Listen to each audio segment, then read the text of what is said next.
Hoje, essa semana e as próximas, muito provavelmente, serão marcadas ainda, não sei se as próximas semanas, o assunto talvez até tenda a sumir. Aliás, vou reformular aqui.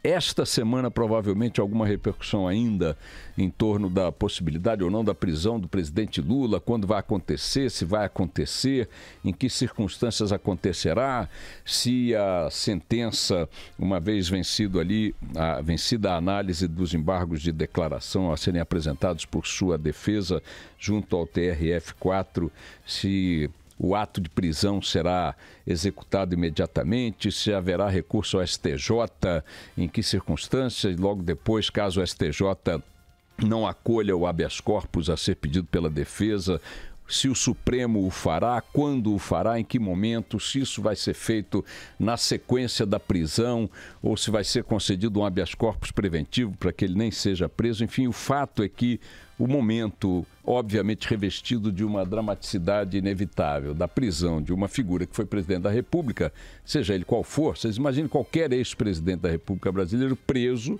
é uma notícia de repercussão. As pessoas acham que quando eu pondero aspectos relacionados à possibilidade da prisão do Lula, atribuindo a esta possibilidade um conteúdo dramático maior do que uma eventual prisão do Collor, por exemplo, digamos, ou de uma figura de menor expressão como ex-presidente, eu estou fazendo dando alguma dimensão indevida ao Lula. Eu não estou dando dimensão indevida nenhuma. Ontem muitos ouvintes me escreveram dizendo, poxa, mas você diz que o Lula, a dimensão do Lula é outra. Quem diz não sou eu, quem diz são as pesquisas, quem diz são os fatos que estão colocados no cenário político. É evidente que a prisão do Lula envolve aspectos e dimensões que não se aplicariam talvez em outras circunstâncias a prisões de ex-presidentes, com menos militância, com menos partido estruturado, com menos projeção internacional, etc. Estou com isso dizendo que ele não deva ser preso? Não, ele deve cumprir o ritual que a justiça lhe impuser, seja qual for. Não importa a sua dimensão histórica, ou a sua dimensão política, ou a sua liderança, ou o que quer que seja, ele está submetido ou tem que estar submetido ao que a justiça determina, tanto quanto qualquer um de nós. Mas, sem dúvida, é um fato político, é um fato histórico de outra dimensão, ou de uma dimensão própria. E este fato é que dominará ainda alguns dias a discussão. Muita gente se prendendo a detalhes curiosos, mas que, enfim, ele como ex-presidente tem algumas prerrogativas, tem alguns direitos que eles são garantidos pela Constituição, etc. e tal. Fica em cela comum porque não tem diploma de nível superior, não fica. Os títulos de doutor honoris causa que recebeu em várias universidades do mundo, inclusive do Brasil, lhe conferem um status acadêmico que equivaleria a um diploma universitário e com isso seria considerado, não seria, vai para onde, para que presídio e tal.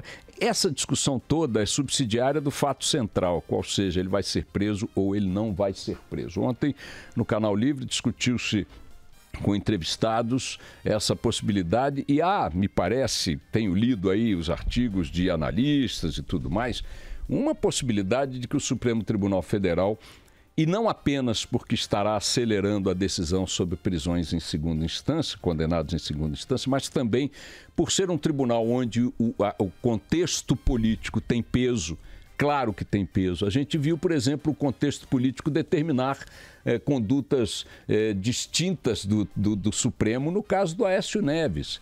Lembram aquela determinação de que ele não podia sair de casa, não podia frequentar o Senado e tal? O Supremo foi ali e entregou a bala para o Congresso para evitar uma crise maior, não sei o quê. Fez assim no caso do Renan Calheiros, quando o ministro Marco Aurélio Mello mandou que Renan Calheiros também determinou que ele se afastasse da presidência do Senado. Também ali o Pleno, ou o Supremo no seu conjunto, entendeu que a coisa tinha que ser mitigada e tal, bababá, por levar em conta não apenas aspectos jurídicos da questão. Sempre quando há uma decisão de um juiz numa direção, vocês podem estar certos de que ele tem uma boa margem para ir em outra direção, não necessariamente oposta, né, mas não exatamente a mesma direção daquela sentença, ou de uma determinada sentença.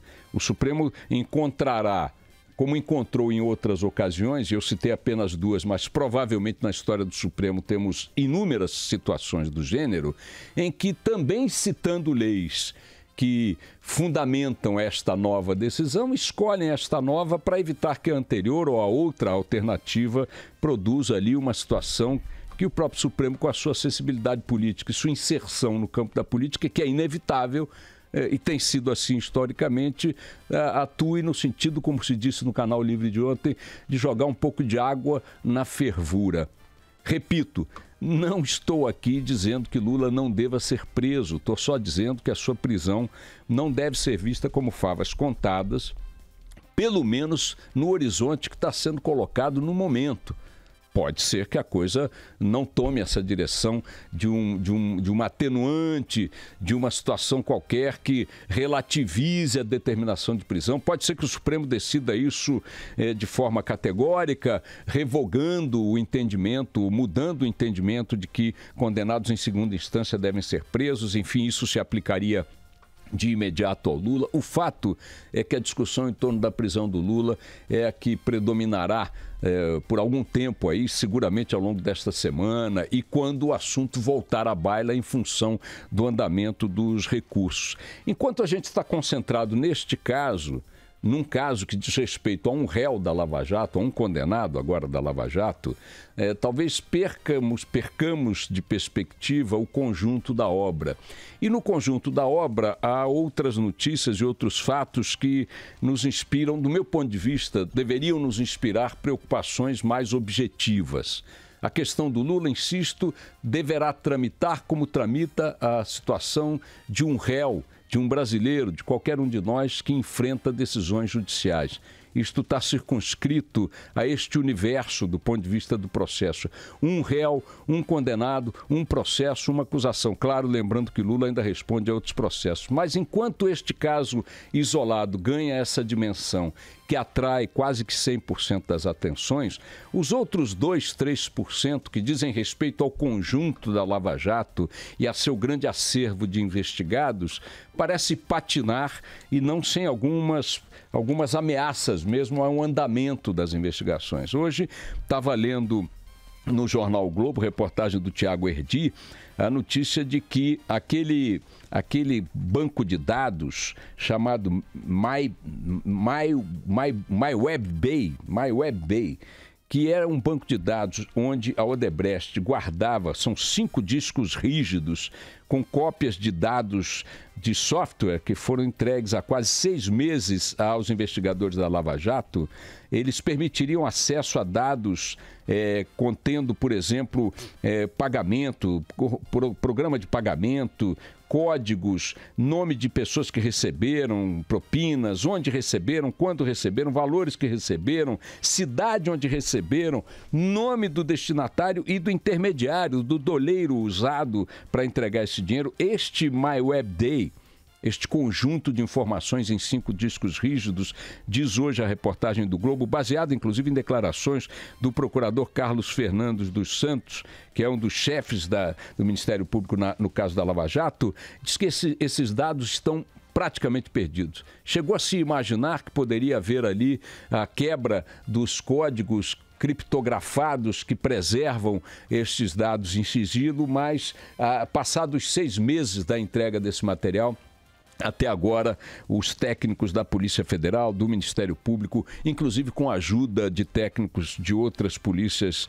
estrangeiras, não conseguiram quebrar, descriptografar esses códigos e, portanto, esses dados estão praticamente inutilizados. A Lava Jato tem usado um outro sistema da Odebrecht, chamado Druzes, que tem dados semelhantes aos do MyWebBay, mas eles não são tão completos, deixam muitas lacunas, segundo o Globo diz hoje. E vejam aí, estamos falando daquela que era a mãe de todas as delações, né? A delação da Odebrecht. Por que a delação da Odebrecht está no noticiário de hoje? A Folha de São Paulo, com Rubens Valente e o Reinaldo Turolo Júnior, também trazem outra notícia relacionada a isso. Porque a delação da Odebrecht completa amanhã 1 ano.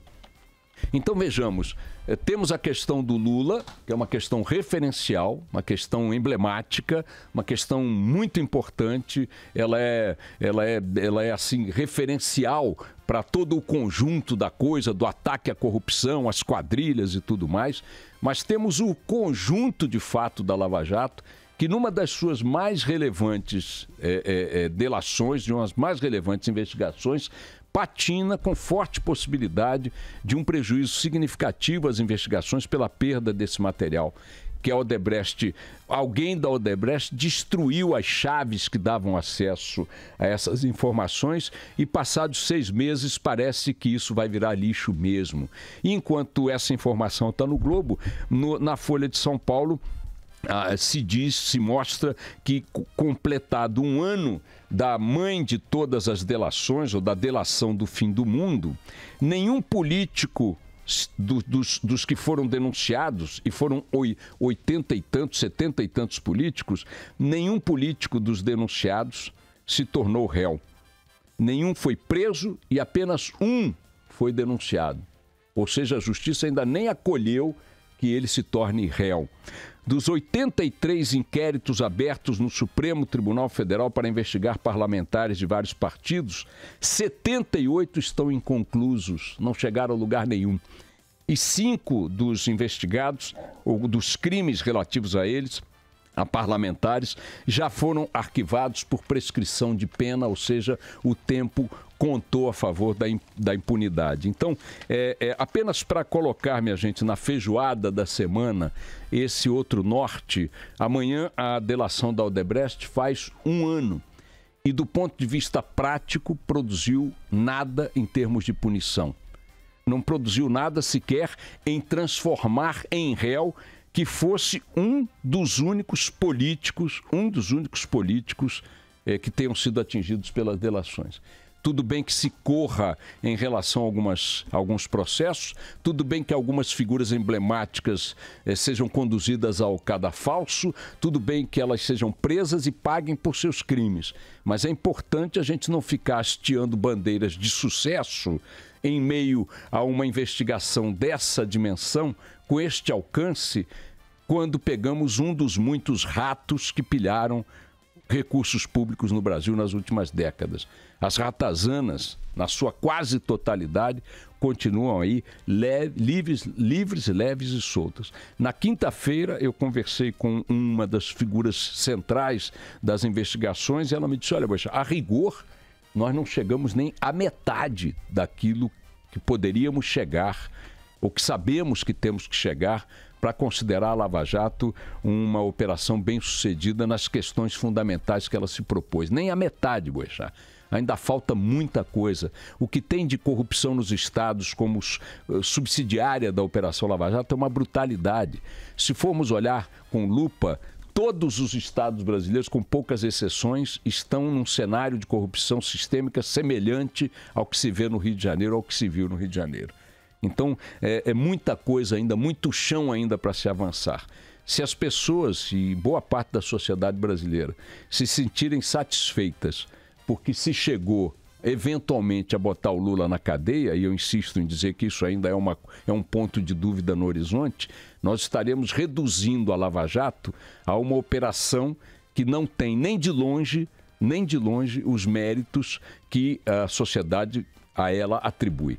É preciso olhar para a Lava Jato no conjunto de suas perspectivas e de suas responsabilidades históricas. Lula é uma fração do problema, ainda que a dramaticamente mais elevada, a mais significativa do ponto político. Mas sentir-se consolado, satisfeito, saciado, porque Lula foi atingido e vai para a prisão, é uma bobagem em relação a quem quer, de fato, enfrentar a corrupção no Brasil.